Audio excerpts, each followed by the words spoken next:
Good evening, good evening, good evening. Look, I've had some time to review the situation.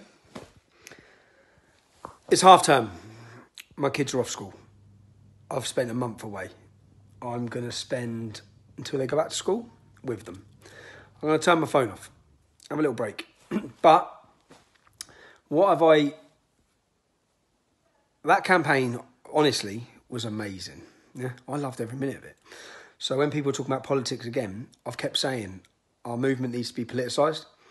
It still does. It will. We will. I'm still absolutely 100% on it.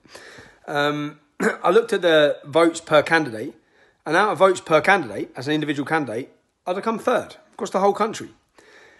It shows us how much more we've got to do, how much work there is to do. But I love a challenge. And I loved every minute of being out in those estates, meeting those people. It's what I want to do. It's completely what I want to do. I want to politicise and I want to prove. And we have to prove ourselves time and time again.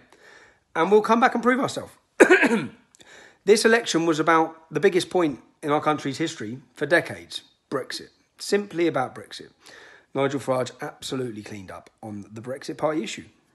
Fair play to him. We've got a long way to go. We've got a lot to do. We need to create a populist voice. I want to be the man that leads it. I want to be the man involved in it. I want every one of you to support me and help me do it. But the next fight, which is coming very soon, is my court case. I'm in court on the 4th of July. I can see what they're trying to do, what they're being successful in doing, really. Removing my ability to talk to people, removing my ability to have a platform, and then probably trying to bang me back up in prison on the 4th of July. I'm probably trying to get rid of my voice forever. So I want to fight. And fight. It's all I know. The only reaction I know to anything is fight it, and keep fighting. So on the 4th of July, as many of you as possible, please, if you can, come along. We're at the Old Bailey.